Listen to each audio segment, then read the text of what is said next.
नमस्कार साथियों, मैं हूं कुलदीप जहांगीर। एक बार फिर आपके साथ दोस्तों, जो सभी ऑनलाइन आ चुके हैं दोस्तों। आज की क्लास दोस्तों अपन बात कर रहे थे राजस्थान हिस्ट्री के बारे में। जो बच्चे सभी स्टूडेंट ऑनलाइन आ चुके हैं दोस्तों, वीडियो को लाइक कर दीजिए। सबसे पहले वीडियो को आते ही आप लाइक कर दीजिए। जैसा कि दोस्तों अपन बात कर रहे थे राजस्थान हिस्ट्री के बारे में, और राजस्थान हिस्ट्री में भी अपना टॉपिक चल रहा था दोस्तों। कुछ जो अन्य राजवंश बचे हुए हैं दोस्तों, जैसा कि अपन ने पहले बात करी कि अपन पूरे हिस्ट्री की बात करेंगे, राजस्थान हिस्ट्री की। इसके बाद जो है अपन 1857 की क्रांति पढ़ेंगे, जो राजस्थान में योगदान रहा है। 1857 क्रांति में जिन वीर सपूतों का योगदान रहा है, उनके बारे में अपन बात करेंगे। लेकिन कुछ राजवंश है, बड़े बड़े राजवंश अपन ने पढ़ चुके हैं दोस्तों, इसमें कोई दोहराई की बात नहीं है। अगर उनसे आपसे कोई क्वेश्चन है दोस्तों, कोई बचे हुए क्वेश्चन है, या फिर आपको कोई डाउट है, तो आप बिल्कुल कमेंट बॉक्स में लिख सकते हैं दोस्तों, और मुझे बता सकते हैं। लेकिन दोस्तों जैसे उनकी सीरीज, टेस्ट सीरीज की बात करेंगे अपन, तो टेस्ट सीरीज चलाई जाएगी आपके लिए, बिल्कुल चलाई जाएगी दोस्तों। बहुत ही मजेदार टेस्ट सीरीज चलाई जाएगी। अपन बात कर रहे थे दोस्तों पिछले वाली क्लास में दोस्तों, एक टेक्निकल प्रॉब्लम आ गई थी और वीडियो बीच में खत्म हो गया था। चलते चलते मैं इधर वीडियो बना रहा था दोस्तों। आप जानते हो कि आपसे ज्यादा परेशानी मुझे हुई है दोस्तों, क्योंकि मैं तो वीडियो बना रहा था, लेकिन जो है क्लास बीच में वो डाउनलोड ही नहीं हो रहा था, या फिर टेक्निकल प्रॉब्लम आ गई थी और वो क्लास बीच में ही खत्म हो गई। उसके बाद का जो मैटर पढ़ाया था दोस्तों, वो मैं अभी बताऊंगा आपको कि क्या था उसमें मैटर। और बाकी आज की क्लास लास्ट राजवंश की रहेगी दोस्तों, इसमें अपन खत्म कर देंगे। और नेक्स्ट इसके बाद जो भी क्लास लगेगी उसमें अपन शुरुआत कर देंगे दोस्तों 1857 की क्रांति। ठीक है दोस्तों, जो सभी ऑनलाइन आ चुके हैं दोस्तों, उनको सभी को बहुत बहुत धन्यवाद मेरी तरफ से दोस्तों। और वीडियो को लाइक कर दीजिए प्लीज। और राकेश मीणा सर दोस्तों, हमारे दो चैनल चलते हैं, राकेश मीणा लाइब्रेरी विद राकेश मीणा और सामान्य ज्ञान ग्रुप परिवार। आप इन दोनों जो चैनल है दोस्तों, निःशुल्क सेवा उपलब्ध करा लें आपके इस कोरोना महामारी में, जो आपकी पढ़ाई बाधित ना हो। इसी कारण दोस्तों हम क्लासें ले रहे हैं, और कोई हमारा उद्देश्य नहीं है दोस्तों। हम मेहनत आपके लिए कर रहे हैं, आपको अपने लिए मेहनत करनी है, बस फर्क इतना सा है। तो आप बिल्कुल इन दोनों चैनल को दोस्तों सब्सक्राइब कीजिए। और आपके जो भी डाउट है दोस्तों, आप वहीं पर, मैं दोनों जगह पढ़ाता हूँ दोस्तों, दोनों जगह मेरी क्लासें लगती है, आप मुझसे पूछ सकते हो। ठीक है दोस्तों, बात कर रहे थे दोस्तों, अपन क्लास की तरफ बढ़ते हैं। अपन बात कर रहे थे दोस्तों, मैंने बात की थी दोस्तों यादव वंश की।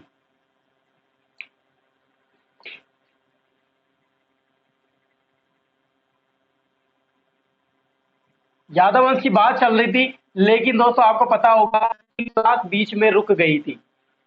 उसके बाद की बात करते हैं दोस्तों। मैंने क्या लिखा था वही बात कर लेते। वो लिख दिया था मैंने, कंफर्म लिख दिया था, लेकिन बता नहीं पाए थे। देखो मैंने यहाँ पर लिखा था दोस्तों, जो शासक बने थे गोपाल पाल, उसके बाद दोस्तों बनते हैं हरबख्त पाल। क्या नाम रहता है, एक हरबख्त पाल भी शासक बनते हैं। फिर और एक और नाम आता है, तीनों को एक साथ लिखा देता हूं, मदन पाल बनते हैं। इसके बाद बनते हैं गणेश पाल।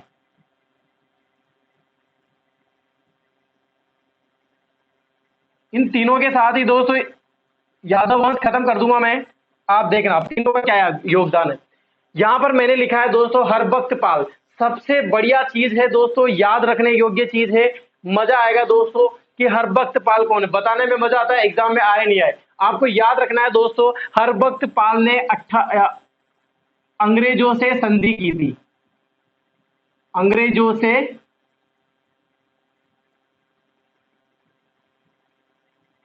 संधि की। किसने की दोस्तों, हरबख्त पाल ने। कब की, 1817 में। और अगर आप डेट पूछ लेते हैं तो 9 या 15 नवंबर दोनों डेट आती है दोस्तों। अगर एग्जाम में 9 नवंबर आता है और 1817 आता है, तो आपको 9 नवंबर लाइट रखना है, वहां पर 15 नवंबर नहीं आएगा। दोनों डेट मिलती है, ऑथेंटिक चीज है दोस्तों। कंफर्म नहीं हो पाया, या तो 9 तारीख थी या 15 नवंबर था। और सबसे बड़ी बात, हरबख्त पाल जो है दोस्तों, अंग्रेजों से संधि करने वाला राजपूताने का या फिर राजस्थान का प्रथम शासक था। कौन दोस्तों, हरबख्त पाल दोस्तों, जो शासक रहे हैं दोस्तों यादव वंश के, या फिर करौली भरतपुर में, जो करौली भरतपुर में यादव का शासक रहा। तो यहाँ से जो सर्वप्रथम जो अंग्रेजों से संधि की थी, वो किसने की थी दोस्तों, हरबख्त पाल ने। बाकी आपको पता होगा, पिछली क्लास में हम बात कर चुके हैं, 1818 में सबने संधि कर ली थी। ठीक है ना, कब की थी, 1818 में। इसने जब कब की थी दोस्तों, 1817 में। और यहां पर ही दोस्तों मैं बता देता हूं, नोट लगा के लिख लेना आप ये। और अंतिम शासक जिसने अंग्रेजों से संधि की थी, मैंने बताया आपको, अंतिम शासक जिसने अंग्रेजों से संधि की। किसने की थी दोस्तों? 1823 में की थी। किसने की थी दोस्तों? शिव सिंह देवड़ा। किसने की थी दोस्तों? शिव सिंह देवड़ा। सर से याद रखना है, शिव सिंह कहाँ का शासक था? देवड़ा राजवंश कहाँ के शासक है? सिरोही के राजवंश है, जो चौहानों से निकले हुए थे। याद हो गया कंफर्म। और ये अंग्रेजों से संधि की प्रथम शासक, ये लिख देता हूं, आप भूले नहीं। इसने कब की थी? 9 या 15 नवंबर 1817 को, और यहां पर की थी 1823 को। किसने की थी दोस्तों? ये की थी शिव सिंह देवड़ा ने। याद रखना कहाँ का शासक था? सिरोही का। अपने पिछले वाले क्लासों में, वीडियो में आप देख सकते हैं दोस्तों, मैंने बताया था ये।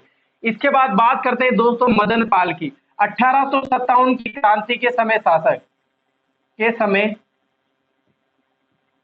शासक आपसे पूछ सकते हैं 1857 की क्रांति में जो है करौली के शासक या फिर यादव वंश के शासक कौन थे?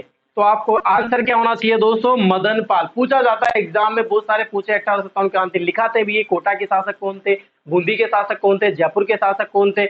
इसके बाद अपन बात करें जयपुर के हो गई। इसके बाद मारवाड़ के शासक कौन थे, जोधपुर के शासक कौन थे, बीकानेर के शासक कौन थे। ऐसे ही क्वेश्चन पूछे जाते हैं। 1857 क्रांति में मैं पूरे लिखा दूंगा आपको, कोई दिक्कत वाली बात नहीं है, आपको बिल्कुल भी समस्या नहीं होगी। इस तरह से लिखाएंगे दोस्तों, एक ट्रिक भी बताऊंगा और आराम से याद भी हो जाएगा। ठीक है दोस्तों, क्लियर है।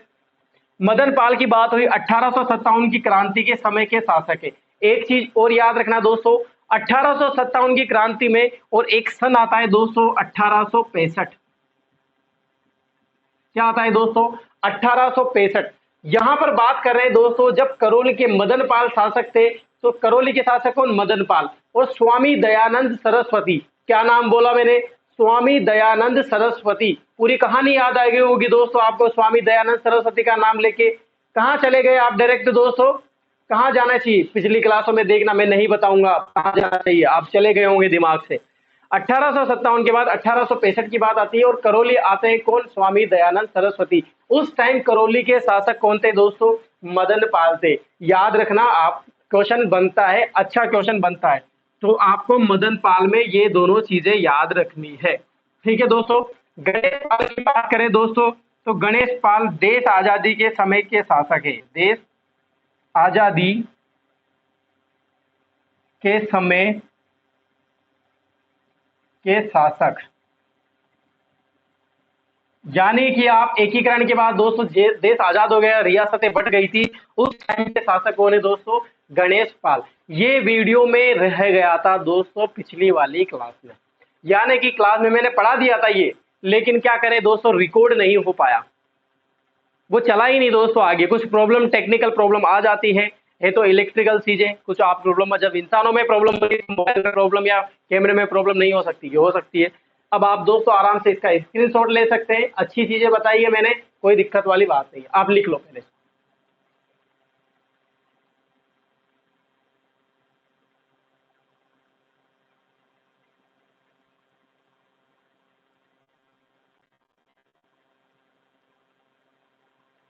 मिटा दूं दोस्तों? लिख लिया होगा आपने। चलो बात करते हैं हम अगले वंश के बारे में।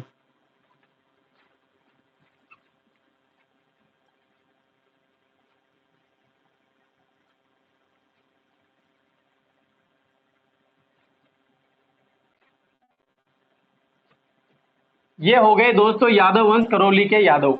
अब बात करते हैं दोस्तों, आपके लिए बिल्कुल नए शासक की बात करेंगे अपन।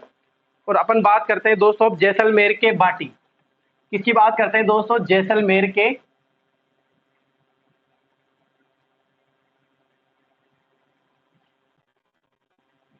अब भाटी अपन यहां पर पढ़ रहे हैं दोस्तों, तो आपको याद रखना है कि भाटी का शासन कहां कहां पर रहा था?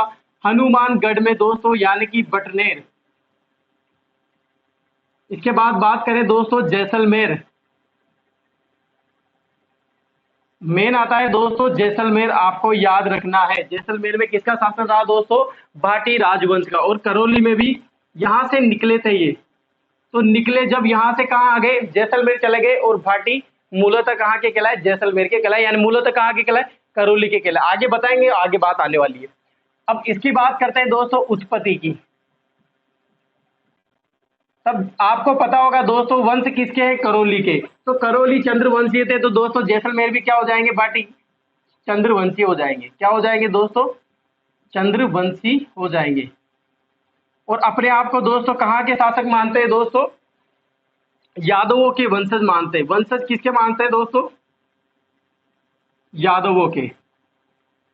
यानी कि जो भाटी है वो अपने आप को यादवों के, करौली में जो यादव थे उनके वंशज मानते, वहां से आ गए थे और जैसलमेर, बटनेर और हनुमानगढ़ में दोस्तों इन्होंने अपनी स्थापना करी, राजवंश की स्थापना की। और वंशज किसके हो जाएंगे, यादवों के। इसके बाद दोस्तों ये भी, जब यादव भी क्या है दोस्तों, कृष्ण के वंशज है, तो ये भी अपने आप को क्या मानेंगे दोस्तों, कृष्ण के वंशज।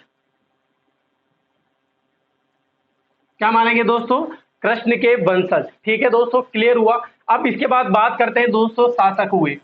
यहाँ पर मैं बात कर रहा हूँ दोस्तों हनुमानगढ़ बटनेर, यानी कि बटनेर का किला जो हनुमानगढ़ में पड़ता है, वहां पर शासन था भाटी वंश का। क्योंकि बटनेर देखो यहाँ पर अधिकार था कि भाटियों का, इसलिए बटनेर का दुर्ग किला है। बाद में ये हनुमानगढ़ हो गया जब सूरजपाल ने इस पर अधिकार कर लिया था, मंगलवार के दिन जीता था इस किले को, इसीलिए इसका नाम हनुमानगढ़ पे है। ये दोस्तों मैं बता चुका हूँ, आप पिछली वाली क्लास के वीडियो में जो मैंने बढ़िया से अपने टेक करके लिखे हुए हैं दोस्तों, आप जा सकते हैं, देख सकते हैं पिछले वाली क्लासों में। जैसलमेर, करौली, यहाँ पर इनका शासन रहा। उत्पत्ति की बात करें, जब करौली के यादव चंद्रवंशी है तो ये भी क्या कहलाएंगे, चंद्रवंशी कहलाएंगे, वंशज यादव के। और यादव अपने आप को कृष्ण के वंशज मानते हैं, तो ये भी अपने आप को क्या मानेंगे, कृष्ण के वंशज। इसको लिख लो आप, फिर मिटाएंगे, फिर यहाँ से शासन स्टार्ट कर देंगे।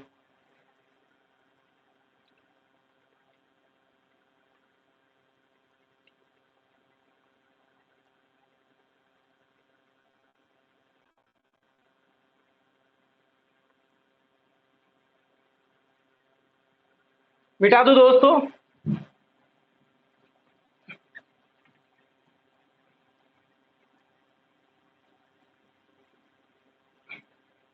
अब यहां से एक एक शासक लेके चलेंगे दोस्तों जिन्होंने यहाँ पर शासन किया। सबसे पहले अपन बात करेंगे दोस्तों भूतपत बाटी की। अगर इनके समय की बात करें तो 285 ईस्वी में। ठीक है दोस्तों, 285 ईस्वी के साल का समय आता है। अब बात करें दोस्तों तो ये कौन है दोस्तों, यादव वंश के संस्थापक, यादव वंश के वंशज, सॉरी संस्थापक भी है, वंश के वंशज वहां से निकलकर आ गए थे, बटनेर चले गए थे, और ये संस्थापक कहलाते हैं, संस्थापक कहलाते हैं बाटी वंश के। किसके दोस्तों, बाटी वंश के।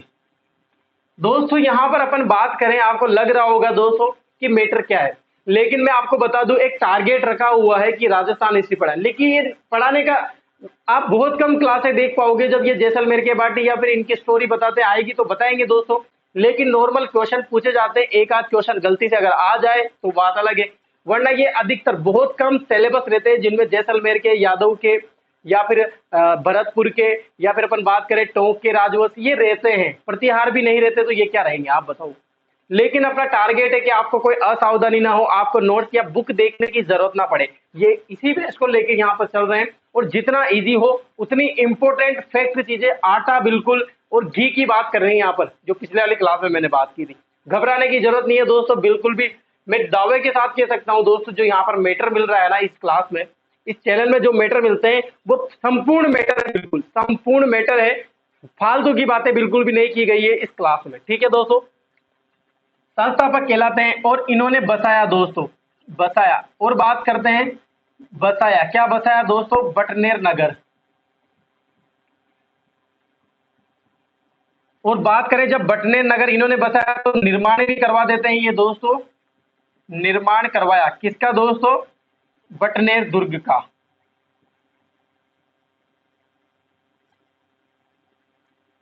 बटनेर दुर्ग का निर्माण करवा देते हैं। कहां पर है दोस्तों, हनुमानगढ़ में। कहां पर है, हनुमानगढ़ में। यानी कि हनुमानगढ़ में सर्वप्रथम किसका शासन रहा दोस्तों, तो ये रहा दोस्तों भाटियों का शासन रहा था। वहां पर बाद में अफगानों के इनके अतिक्रमण हुए, आक्रमण हुए, ये भी बाद में बात करेंगे। यहाँ पर साके भी हुए तो वो भी बाद में बात करेंगे। ठीक है दोस्तों, ये बात हुई। अब यहाँ पर एक क्वेश्चन आता है दोस्तों, बटनेर दुर्ग बाद में हनुमानगढ़ दुर्ग। तो ये पिछली वाली क्लासों में मैं आपको बता चुका हूँ कि हनुमानगढ़ दुर्ग, आपको पता होगा दोस्तों, बीकानेर के शासक थे सूरत सिंह, उन्होंने यहाँ पर आक्रमण किया और इसको जीता। जीतने के बाद दोस्तों इसका नाम परिवर्तन कर दिया और क्या रखा दोस्तों, हनुमानगढ़ इस दुर्ग का नाम रखा। क्यों रखा, क्योंकि ये मंगलवार के दिन जीता गया था, इसीलिए इस दुर्ग का नाम भी वो मंगलवार, जैसे हनुमान जी का वार रहता है उसके नाम पर हनुमानगढ़ दुर्ग रख देते हैं। ये पिछली वाली क्लासों में बताई हुई चीजें हैं दोस्तों, आप देख सकते हैं हमारी पिछली वाली क्लासें। लाइक कीजिए दोस्तों, शेयर कीजिए उन क्लासों को ताकि ज्यादा से ज्यादा लोग देखें। ठीक है दोस्तों, ये बात होती है किसकी, भूपत भाटी की। 285 ईस्वी में संस्थापक है भाटी वंश के, यादव वंश के वंशज है, बसाया इन्होंने बटनेरगढ़ और निर्माण करवा देते हैं बटनेर दुर्ग का। आप लिख लीजिए आराम से और नोट लगा के एक चीज लिख सकते हैं, मैंने बताया था कि भाटी, अगर आपसे क्वेश्चन पूछा जाता है कि मूलतः कहाँ के निवासी है, मूलतः पंजाब की निवासी है, पंजाब के निवासी। वंशज तो किसके हैं दोस्तों, यादव वंश के, कोई दिक्कत नहीं है। लेकिन एक क्वेश्चन बनता है कि मूलतः ये कहाँ के निवासी बताए गए हैं, तो ये कहाँ के निवासी बताए गए हैं दोस्तों, पंजाब के निवासी बताए गए हैं। कौन, भाटी वंश के शासक। अब आप लिख लीजिए इसको, स्क्रीनशॉट ले लीजिए, फिर नेक्स्ट शासक की बात करते हैं।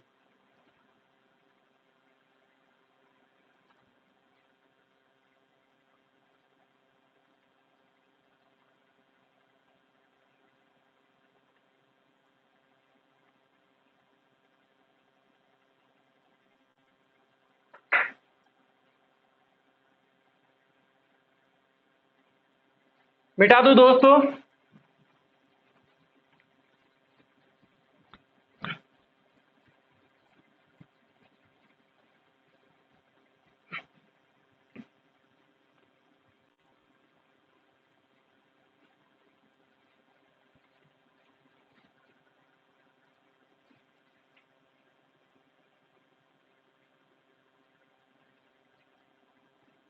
अब बात करते हैं दोस्तों, एक शासक आते हैं मंगल राव,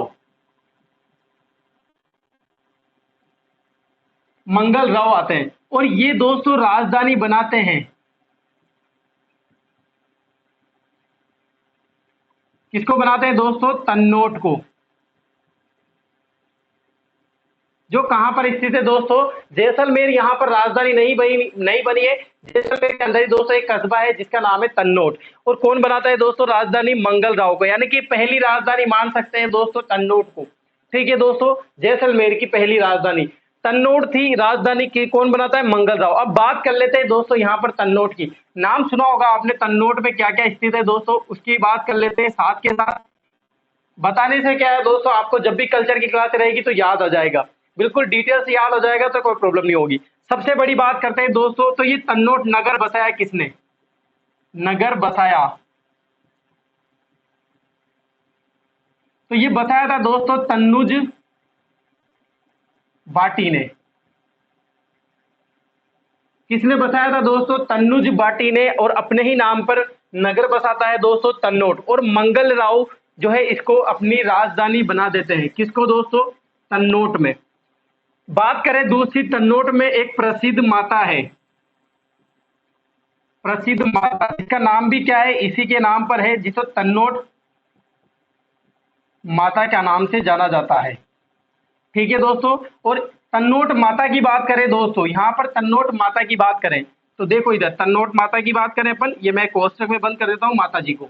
अब इधर तन्नोट माता की बात कर रहे हैं अपन, क्या बोला जाता है, रुमाल वाली देवी भी कहा जाता है इनको, रुमाल वाली माता। और ये मंदिर क्या कहलाता है दोस्तों, थार की देवी, इसी माता को क्या कहा जाता है, थार की देवी। और बात करें राजस्थान में सैनिकों की माता, सैनिकों की माता भी किसे कहा जाता है दोस्तों, तन्नोट माता को। देखो दोस्तों, कोई जरूरी नहीं है, अगर ये बताने वाली चीजें नहीं है तो आपको बिल्कुल लगेगा नहीं, लेकिन यहाँ पर अपन बात आ गई, मैंने बताया ना, जो भी एक एक चीज आएगी मैं आपको एक एक चीज कंफर्म लेके चलूंगा। किसी के दिमाग में ऐसा नहीं आना चाहिए कि दोस्तों तन्नोट बोलकर मैं यहीं पर खत्म कर दूं मैटर, क्योंकि तन्नोट में कुछ है, जहां पर कुछ है वहां पर कुछ बताएंगे जरूर, ये आपको कंफर्म लेके चलना है। कुछ है मतलब कुछ जरूर बताएंगे। बात कर रहे थे दोस्तों तन्नोट, ये नगर बसा था कौन दोस्तों? तन्नुज बाटी की। इसके ही नाम पर है, बिल्कुल कोई दिक्कत नहीं है। प्रसिद्ध माता तन्नोट माता स्थित है यहाँ पर। रुमाल वाली माता भी कहा जाता है, थार की देवी भी कहा जाता है, राजस्थान में सैनिकों की माता कहा जाता है। क्यों कहा जाता है दोस्तों? जब युद्ध हुआ था, एक बार युद्ध हुआ था, तो यहाँ पर पाकिस्तान से जो बम गोलीबारी चले थे तो यहाँ पर आके गिरे थे। तो इस मंदिर के आसपास के एरिया में जितने भी तो बारूद वाले गोले पड़े थे दोस्तों, तो एक भी फूटा नहीं था उनमें से, सब ऐसे धरे के धरे रखे। और आप अभी मंदिर में जाओगे दोस्तों तो वहां पर वो गोले अभी भी रखे हुए हैं, इसीलिए सैनिक इनकी पूजा करते हैं। सामान्य मंदिर है दोस्तों, इतना बड़ा थार की देवी इसलिए बोला जाता है क्योंकि ये मरुस्थल में स्थित है, इसीलिए इसको थार की देवी कहा जाता है। थार के मरुस्थल की देवी किसको बोला जाता है दोस्तों? तन्नोट माता को। और एक बात हमेशा याद रखना दोस्तों, जो तन्नोट है एक किला भी है, तन्नोट का किला, ये भी याद रखना दोस्तों, तन्नोट का किला। इस किले का निर्माण कौन करवाता है दोस्तों? निर्माण की बात करें तो इसका निर्माण कौन करवाते हैं? रावल केहर। रावल केहर नामक व्यक्ति है जो इस तन्नोट के किले का निर्माण करवाते हैं। सारा जितना भी तन्नोट को लेकर आपको कंफ्यूज था, यहां पर मैटर वो कंप्लीट है। ठीक है दोस्तों, बिल्कुल आप रिलैक्स होके आराम से देखिए, बिल्कुल क्लास को एंजॉय करते हुए याद करिए। यहां पर अपन बात कर रहे हैं मंगल राव की राजधानी बनाते हैं तन्नोट को। ठीक है दोस्तों, अब तन्नोट एक कंफर्टेबल एक वर्ड लेके चले हैं और उसकी संपूर्ण जानकारी मैंने आपको दी है। कल्चर में पढ़ाएंगे तो और ज्यादा जानकारी मिलेगी, वहां पर कहानियां सुनाएंगे अपन माता जी के बारे में। ठीक है दोस्तों, कोई प्रॉब्लम नहीं, आगे बढ़ूं। क्लियर है दोस्तों? बिल्कुल यस यस बोल के चलिए। क्लियर है? मजा आ रहा है क्लास में? मजा आना चाहिए बस क्लास में। दोस्तों अब आप इसका स्क्रीनशॉट ले लीजिए।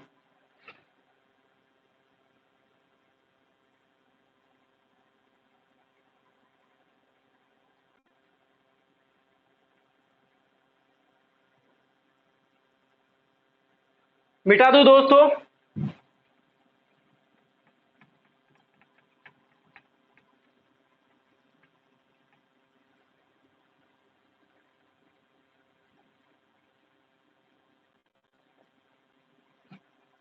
अब नेक्स्ट शासक की बात करते हैं दोस्तों अपन, देवराज बाटी। क्या नाम आता है दोस्तों? देवराज बाटी। इसके बारे में बात करें दोस्तों तो इन्होंने राजधानी तन्नोट से बदलकर, लिख देता हूं नहीं तो भूल जाओ आप, तन्नोट से बदलकर लोदरवा, जो कहां पर पड़ता है दोस्तों? जैसलमेर में पड़ता है। लोदरवा को अपनी क्या बनाता है दोस्तों? राजधानी।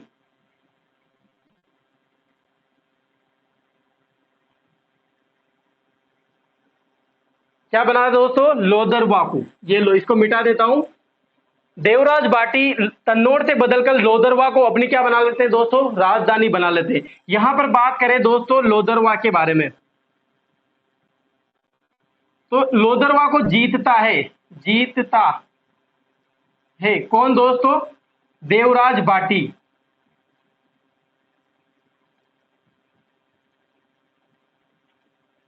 कौन जीता है दोस्तों? देवराज बाटी। और लोदरवा में शासन रहा पौवार का, पौवारों को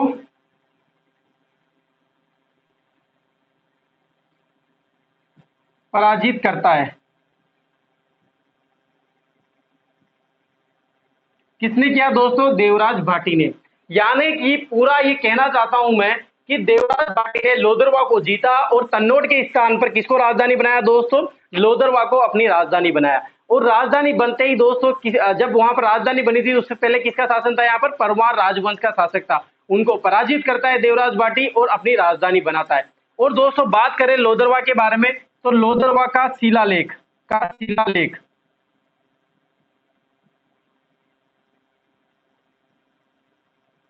संपूर्ण जानकारी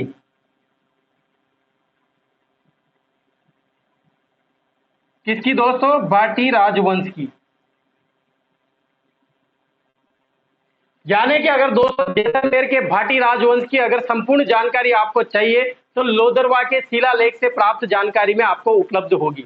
यानी कि लोदरवा के शिलालेख में दोस्तों जो है भाटी राजवंश यानी कि जैसलमेर के भाटी राजवंश के बारे में सर्वाधिक जानकारी देने वाला शिलालेख है कौन सा दोस्तों? लोदरवा का शिलालेख। ये बात हुई दोस्तों किसकी? देवराज भाटी की, जो मैंने इसकी संपूर्ण जानकारी आपको बता दी। आया दोस्तों समझ में? अगर आया दोस्तों समझ में तो लाइक वीडियो को जरूर कीजिए और यस जरूर बोलिए ताकि मैं आगे बढ़ूं। अब आप इसका स्क्रीनशॉट ले लीजिए।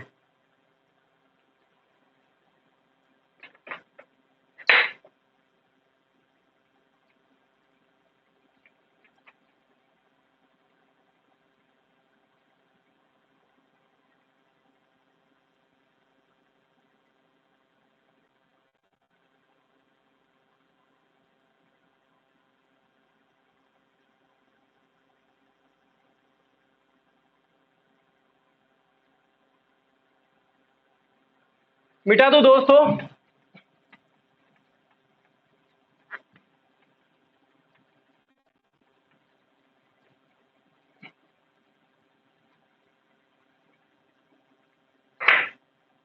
अब बात करते हैं दोस्तों महारावल जैसल सिंह की। किसकी? महारावल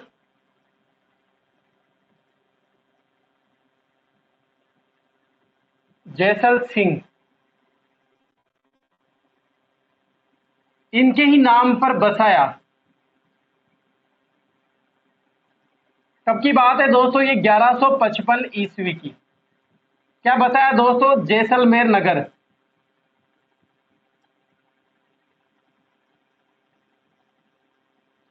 और निर्माण करवा देते हैं राजधानी बनाते हैं, सॉरी राजधानी बनवाते हैं ये।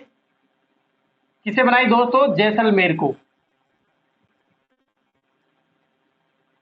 यानी कि दोस्तों जैसलमेर नगर बसाते हैं। जैसलमेर नगर किसने बताया था दोस्तों? महारावल जैसल सिंह ने। महारावल जैसल सिंह ने। और राजधानी दोस्तों लोदरवा से परिवर्तन करके राजधानी किसको बना देते हैं दोस्तों? जैसलमेर को अपनी राजधानी बता देते हैं। बात करते हैं दोस्तों इनके निर्माण के बारे में। इनके निर्माण के बारे में कि जैसल सिंह ने क्या क्या बनवाया। तो इन्होंने मोस्ट इंपोर्टेंट दोस्तों किसका निर्माण करवाया दोस्तों? सोनार किले का।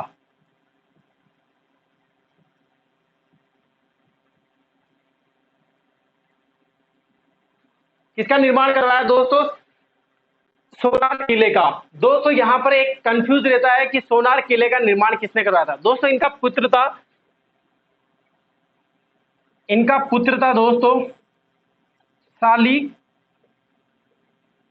वाहन फर्स्ट, शालीवाहन द्वितीय। क्या नाम था दोस्तों? शालीवाहन द्वितीय। और ये निर्माण करवाते हैं सोनार के किले का संपूर्ण निर्माण। दो क्वेश्चन बनते हैं दोस्तों। नींव कौन रखते हैं दोस्तों? जैसल सिंह। लेकिन इस किले का प्रारंभ करवा देते हैं, वो आधा अधूरा बन जाता है। लेकिन अधिकतर निर्माण, ज्यादातर निर्माण कौन करवाते हैं दोस्तों? महारावल जैसल सिंह के पुत्र रहते हैं दोस्तों शालीवाहन। वो जो है इनके सोनार किले का संपूर्ण निर्माण करवाते हैं। यहां पर बात करें दोस्तों सोनार किले की, अपन बात करते हैं यहां पर सोनार किले के बारे में बात करें तो ये कहां पर स्थित है दोस्तों? त्रिकुटा पर्वत पर स्थित है। कहां पर स्थित है दोस्तों? त्रिकुटा पहाड़ी, सॉरी पहाड़ी आएगा, त्रिकुटा पहाड़ी पर। इसलिए इसको क्या बोला जाता है? उपनाम भी है इसके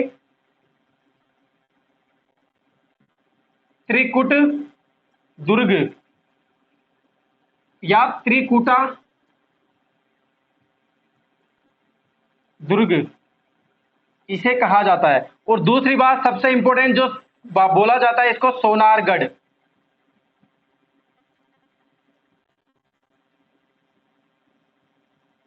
सोनारगढ़ का किला भी बोला जाता है। यहां पर दोस्तों अपन बात करें सोनार के किले की। देखो क्वेश्चन ज्यादा बनते नहीं है लेकिन फिर भी अपन संपूर्ण जानकारी देने की कोशिश करते हैं। यहां पर सोनार किला आ गया, बहुत सारे क्वेश्चन बनते हैं इस किले से। कल्चर का पार्ट है, वहां पर ज्यादा डिटेल से बात करेंगे, लेकिन क्लास को एंजॉय या एंटरटेन करने के लिए या मजा आने के लिए ये चीजें पढ़ाई जाती है। महारावल जैसल सिंह की बात कर रहा था, इन्होंने नगर बसाया 1155 ईस्वी में जैसलमेर नगर। तो उसी टाइम अपनी राजधानी बना देते हैं किसको दोस्तों? जैसलमेर को। और 1155 में निर्माण शुरुआत करवा देते हैं दोस्तों सोनार के किले को, जो निर्माण बाद में चल के कंप्लीट होता है, जिसको कौन करवाता है दोस्तों? शालीवाहन करवाता है। त्रिकुटा पहाड़ी पर स्थित है दोस्तों। त्रिकुटा पर्वत अलग है, त्रिकुटा पहाड़ी अलग है। त्रिकुटा पहाड़ी की बात करें, इस पर किला स्थित है दोस्तों, सोनार किला। उपनाम है त्रिकुट दुर्ग, त्रिकुटा दुर्ग भी बोलते हैं और सोनारगढ़ का किला भी इसे कहते हैं। यहाँ पर आपको पता होगा दोस्तों, प्रसिद्ध ढाई साके हुए हैं। क्या हुआ है दोस्तों? प्रसिद्ध ढाई साके,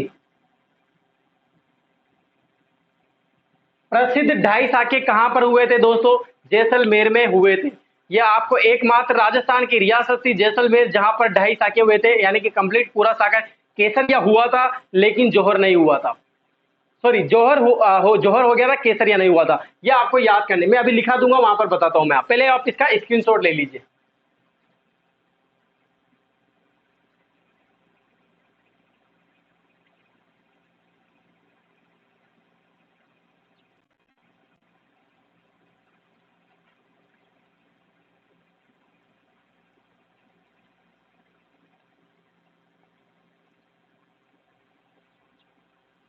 ठीक है दोस्तों, मिटा दूं। अब वो साकों के बारे में लिख देते हैं, ज्यादा नहीं बताएंगे, कोई दिक्कत नहीं। कहानी वगैरह की ज्यादा इंटरेस्ट पार्ट नहीं है, कल्चर का पार्ट है। मैं आपको लिखा देता हूं आक्रमणकारी कौन था और उस टाइम के शासक कौन था, क्योंकि यही पूछा जाता है अधिकतर जो है, शासक के बारे में या फिर आक्रमणकारी के बारे में ही पूछा जाएगा। यहीं से क्वेश्चन बनते और ज्यादा नहीं बनते। यहाँ पर अपन फैक्ट से बात ही करेंगे, कोई जरूरी नहीं है फालतू की चीजें लिखने से। और शासन की, अगर सन की बात करेंगे तो ढाई साके का जो तीसरा साका हुआ था दोस्तों, उसकी शासन की बात करेंगे अपन। ठीक है दोस्तों, मिटा देता हूं मैं इनको।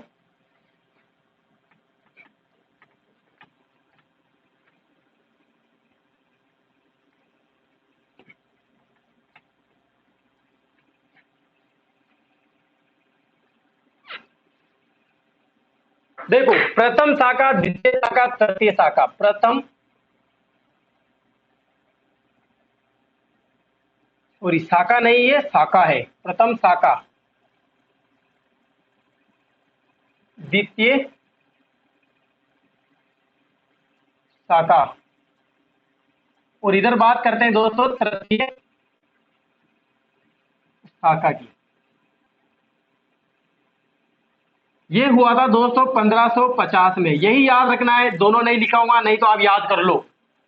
आप याद कर लो तो दिक्कत हो जाती है याद करते, कौन कौन से सन याद करो। मैं तो सन में इतना दोस्तों इतना जोर देता हूं कि आपको मैं बार बार यही कहूंगा, एग्जाम में, एक एग्जाम होता है दोस्तों, सन के कितने क्वेश्चन आ जाते हैं मुझे बताइए आप? एक क्वेश्चन आता है, इसके लिए आप पूरा पता नहीं खोपड़ा खराब कर देते हो अपना। तो जहां जहां इंपोर्टेंट है वहीं अपन बात करें ना। यहाँ पर मोस्ट इंपोर्टेंट ये है दोस्तों, क्योंकि यहाँ पर केसरिया तो हुआ लेकिन जौहर नहीं हुआ था। केसरिया तो हुआ लेकिन जौहर नहीं हुआ था, इसीलिए दोस्तों ये पूछेगा सन। आपको लगता है कभी ये कभी सन पूछेंगे? नहीं पूछेंगे दोस्तों। यहां पर बात करते हैं दोस्तों प्रथम साके की, तो आक्रमणकारी कौन था? आक्रमणकारी, जल्दी से बताइए दोस्तों, अगर आपको पता हो आक्रमणकारी कौन था तो उसकी बात करेंगे दोस्तों, अलाउद्दीन खिलजी। अलाउद्दीन खिलजी ने आक्रमण किया था यहां पर। और उस टाइम शासक कौन थे दोस्तों? जैसलमेर के शासक, तो आपको याद होने चाहिए दोस्तों, मूलराज प्रथम। मूलराज प्रथम यहाँ के शासक थे और आक्रमण कौन करता है? अलाउद्दीन खिलजी। द्वितीय की बात करते हैं दोस्तों, यहाँ पर आक्रमणकारी कौन थे दोस्तों? यहाँ पर जल्दी से बताइए, आक्रमणकारी कौन थे दोस्तों? आक्रमणकारी फिरोज शाह तुगलक। द्वितीय साके में आक्रमणकारी कौन थे दोस्तों? फिरोज शाह तुगलक। और यहाँ का शासक कौन था दोस्तों? जैसलमेर का शासक, तो आपको रावल दूदा या त्रिलोकपाल भी आता है दोस्तों। त्रिलोक, क्या नाम आता है दोस्तों? त्रिलोक, रावल दूदा और त्रिलोक। ये बहुत सी जगह आपको त्रिलोक भी नजर आ जाएगा लिखा, त्रिलोक।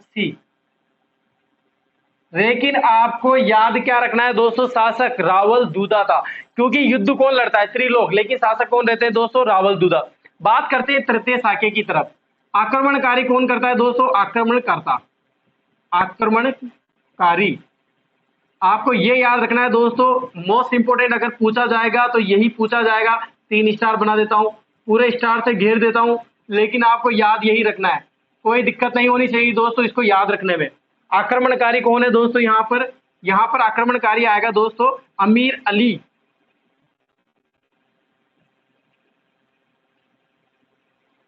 अमीर अली दोस्तों यहाँ का कौन है, आक्रमणकारी। और लूणकरण भाटी शासक कौन है दोस्तों, मोस्ट इंपॉर्टेंट है, शासक कौन था, लूणकरण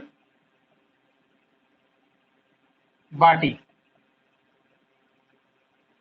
ये हो गई दोस्तों प्रथम द्वितीय और तृतीय शाक्य की, यानी कि जैसलमेर की अपन बात करें दोस्तों तो यहां पर क्या हुआ था, 2.5 शाखा हुआ था, जिसमें याद रखना आप केसरिया तो हुआ, यहां पर लिख देता हूं आप भूलोगे नहीं, केसरिया हुआ बट जौहर नहीं। केसरिया तो हुआ लेकिन जौहर नहीं हो पाता है दोस्तों, एक कारण से, क्योंकि वहां पर पहुंच जाते हैं और वो महिलाओं को जोर नहीं करने देते हैं, और युद्ध की सूचना उनको मिलती गलत मिल जाती है कि वहां पर केसरिया नहीं हुआ है, शायद अपने राजा नहीं मरे हैं, लेकिन राजा की हत्या हो जाती है दोस्तों, वहां पर वीर गति को प्राप्त हो जाते हैं और महिलाएं जोर नहीं कर पाती है। ये हुई प्रथम द्वितीय तृतीय। आपको याद क्या रखना है दोस्तों, मोस्ट इंपोर्टेंट है दोस्तों, यही चीजें याद रखनी है, आक्रमणकारी कौन था और शासक कौन था, यहाँ के तीनों के, और ज्यादा से ज्यादा आप तृतीय शाखा के आक्रमणकारी अमीर अली को याद रखें और यहाँ के शासक लूणकरण भाटी को याद रखें। ठीक है दोस्तों, यहाँ पर कंफ्यूज नहीं होना है, द्वितीय शाखा में रावल दूता ही मोस्ट इंपोर्टेंट नाम आता है, रावल दूता शासक था और आक्रमणकारी कौन था दोस्तों, फिरोज शाह तुगलक था। ठीक है, कंफर्म है, कोई दिक्कत नहीं, ये आपके लिए जानकारी उपलब्ध करा रहे हैं दोस्तों, बिल्कुल निःशुल्क है आपके इस चैनल पे दोस्तों। राजस्थान हिस्ट्री की अपन बात कर रहे हैं और आने वाले टाइम में दोस्तों 1857 की क्रांति पढ़ने वाला, आप वीडियो में क्लास में रेगुलर बने रहिए दोस्तों, मजा आता रहेगा, आप इसका स्क्रीनशॉट ले लीजिए।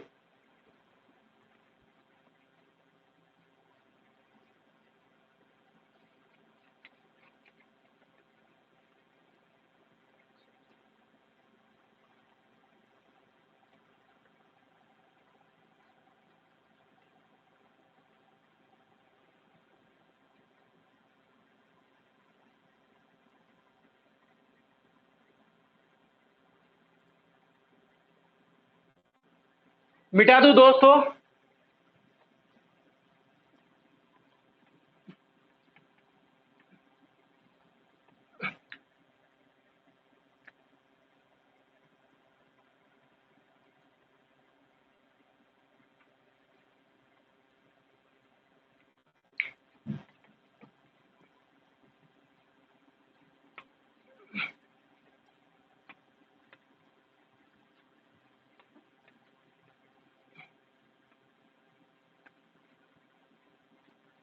देखिए इधर दोस्तों, बात करते हैं अब, यहां पर अपन किले की बात कर रहे हैं, शासक की बात नहीं कर रहे थे दोस्तों, आपको कथन होगा, लिखने की जरूरत नहीं है।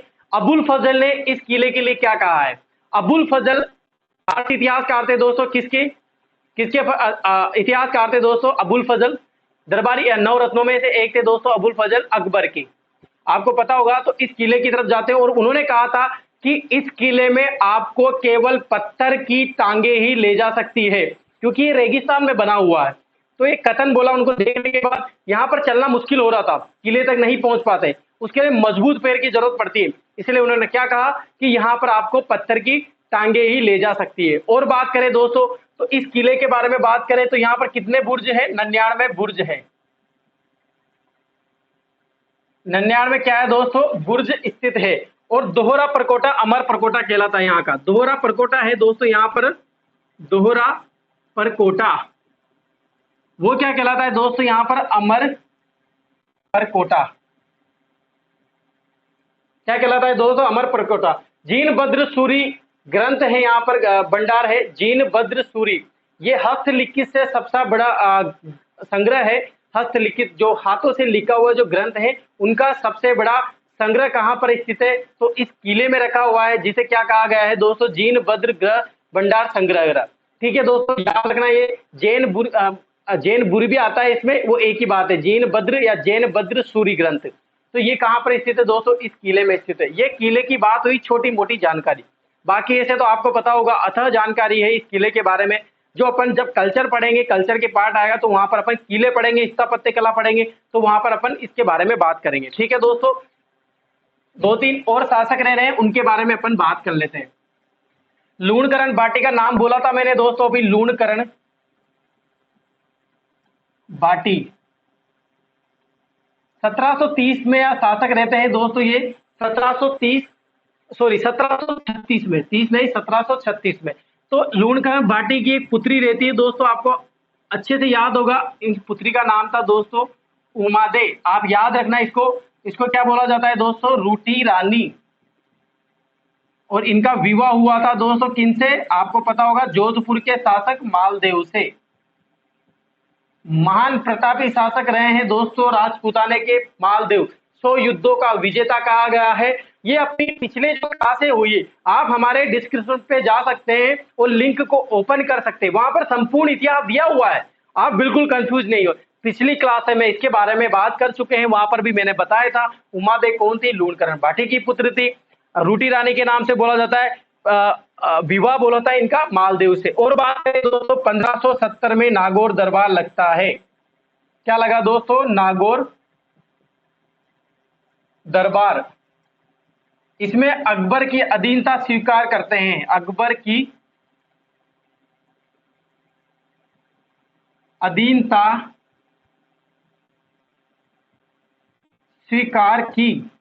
किसने की दोस्तों, आपको पता होगा, नाम बताया था मैंने, हर्राय बाटी ने। आपको पता होगा दोस्तों जैसलमेर के शासक हर्राय बाटी अकबर की अधीनता स्वीकार नहीं करते हैं, नहीं करते। लेकिन भगवंत दास कौन होते हैं, जयपुर के शासक, कछुआ राजवंश के शासक रहते हैं भगवंत दास, जो अकबर की शरण में थे। उन्होंने जाकर, अकबर ने बोला कि भाई साहब जाओ उठा के लेके आओ उनको, तो भाई साहब जाते हैं गाड़ी लेके और उठा के लेके आते हैं, हर्राई बाटी को कन्वेंस करते हैं और मजे दे देते हैं, उनको ऑफर करते हैं, और भाई साहब ये नागौर दरबार में आ जाते हैं। और भगवंत दास के कहने पर, मोस्ट इंपोर्टेंट याद रखना इसको, भगवंत दास का बहुत जबरदस्त योगदान रहता है हर्राई बाटी को अकबर की अधीनता स्वीकार करवाने में, भूलना नहीं इसको आप। नागौर दरबार में अकबर की अधीनता स्वीकार करने वाला कौन रहता है दोस्तों, हर्राय बाटी। और अपनी पुत्री का विवाह वही नागौर दरबार में अकबर के साथ भी करवा देता है।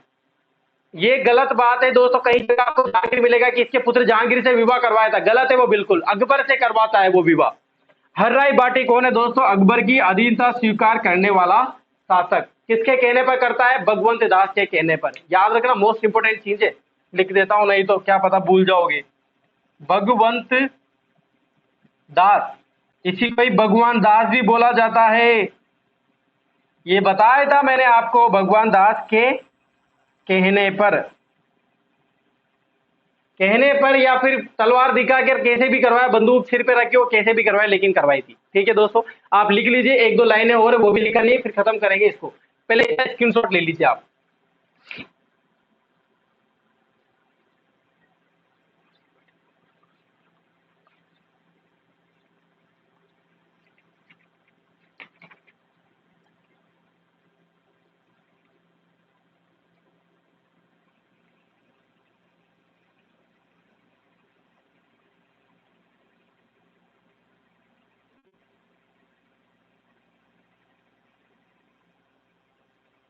मिटा दूं दोस्तों,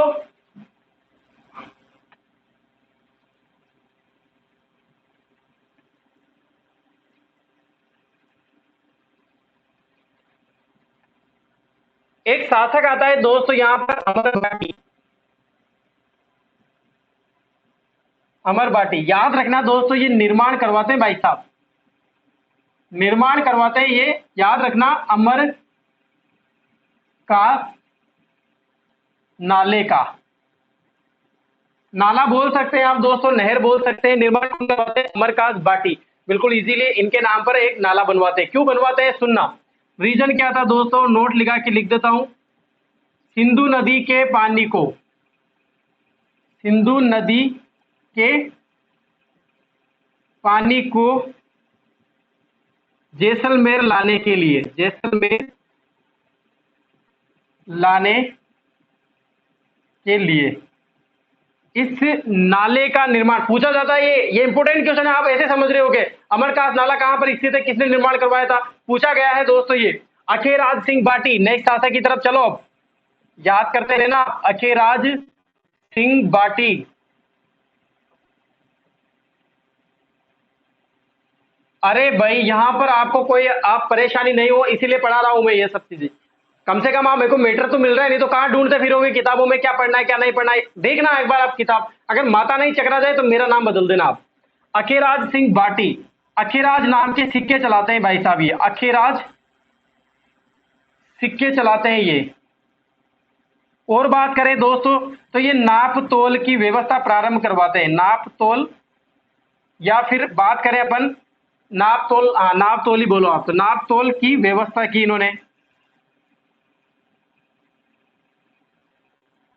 दोस्तों क्या है कि ऐसा था, नाप तोल की व्यवस्था क्यों की, क्योंकि मार्केटिंग पर ज्यादा ध्यान था इसका। ठीक है दोस्तों, आप इसका स्क्रीनशॉट ले लीजिए। एक शासक और बताने, देश आजादी के समय शासक कौन थे, 1857 की क्रांति में शासक कौन थे, और संधि किसने की थी। ठीक है दोस्तों, ये लिखाने।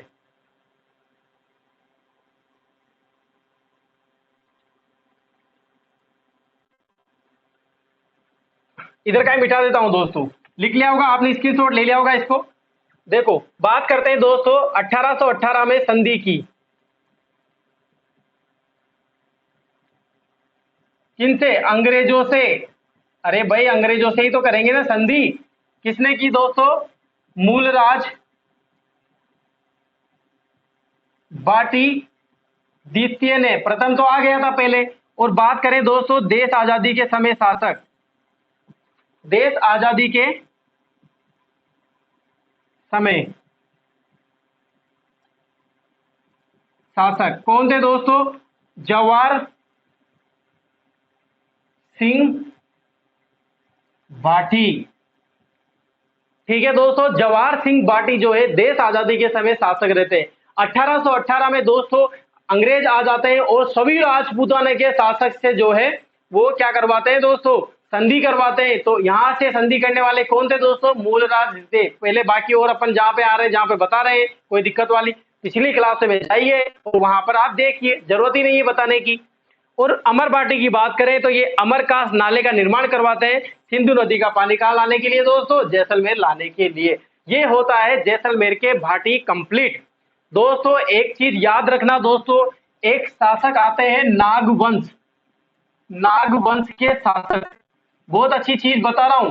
नागवंश के शासक, इनका साम्राज्य कहां कहां पर था दोस्तों, तो आपको याद रखना है दोस्तों, शेरगढ़ में और नागौर में। पूछा जाता है शेरगढ़ कहां पड़ता है दोस्तों, 12 में। अगर आपसे पूछा जाता है कि कहां कहां नहीं था और कहां था, ऑप्शन में 2 2 3 3 भी दे सकते हैं।